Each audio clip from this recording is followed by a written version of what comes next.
Ladies and gentlemen, thank you for all for coming this evening here to support Kensap. And as you continue to enjoy the meal, I would like to point out that listening and telling of stories is as essential to human life as eating is. And as the Irish philosopher Kenos once observed, whereas food and eating makes us live, it is our stories that makes our life worth living.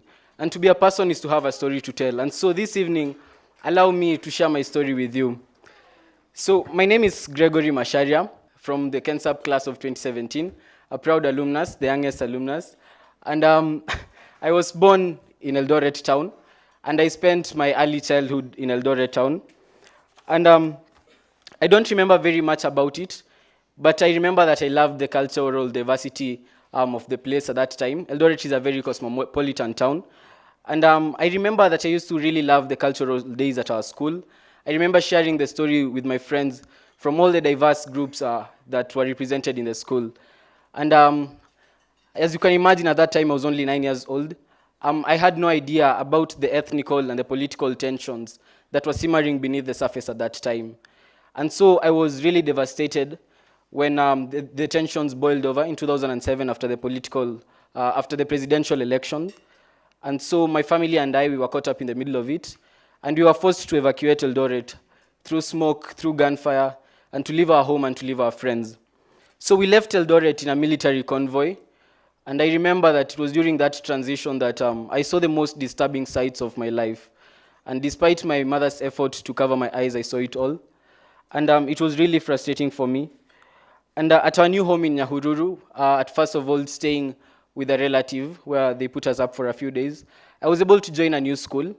And unlike my school in Eldoret, this one was ethnically homogeneous, with 100% of the kids in my class being from the Kikuyu community. And of course, as you can imagine, I missed my friends. I missed my colleagues from Eldoret, but I moved on.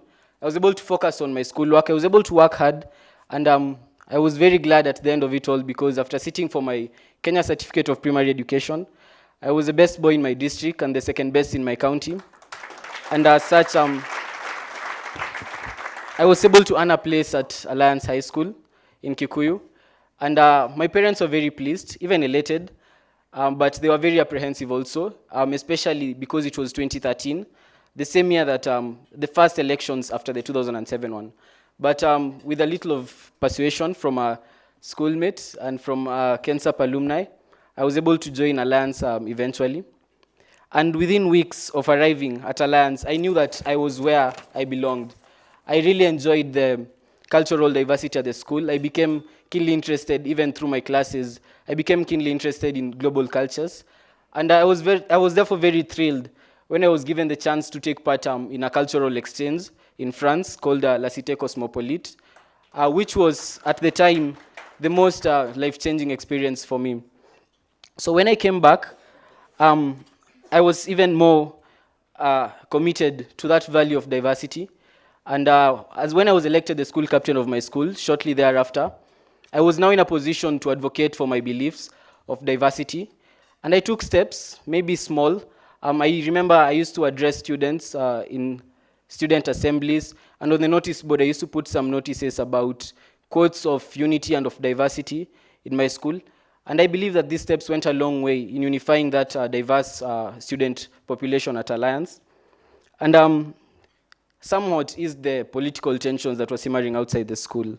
So upon graduating from Alliance High School, I really wanted to join one of the best universities in the world, but I had no idea of how I could achieve this until one of my Alliance schoolmates told me about Kensap, the program that had helped so many Alliance graduates before me. During the long residential sessions at deep in the Kerio Valley, we were given access to books, to tutors. We were given exposure to the Western culture through films, through literature. And I really thank Kensap for that experience. Kensap also not only got the 18 of us into top American universities, but Kensap also became our second home. It became our intellectual home. It became a family outside the families that we had. And those 14 weeks, I remember John introduced us to concepts like the life of the mind, something I had never heard of before, where we were able to think critically and approach everything analytically from what we see, what we read, what we listen to, and all the Kensap alumni can bear witness that it has been really life-changing for us. And the only thing maybe that came close to discomfort during the time that we were there, for some of my Kensap friends, maybe me, was the compulsory morning runs every day. But with time, I came to appreciate the holistic approach of Kensap, that holistic development of both the body and the mind. And I can even proudly declare that I'm looking forward in a few weeks' time to be joining the cross-country team at Dartmouth College.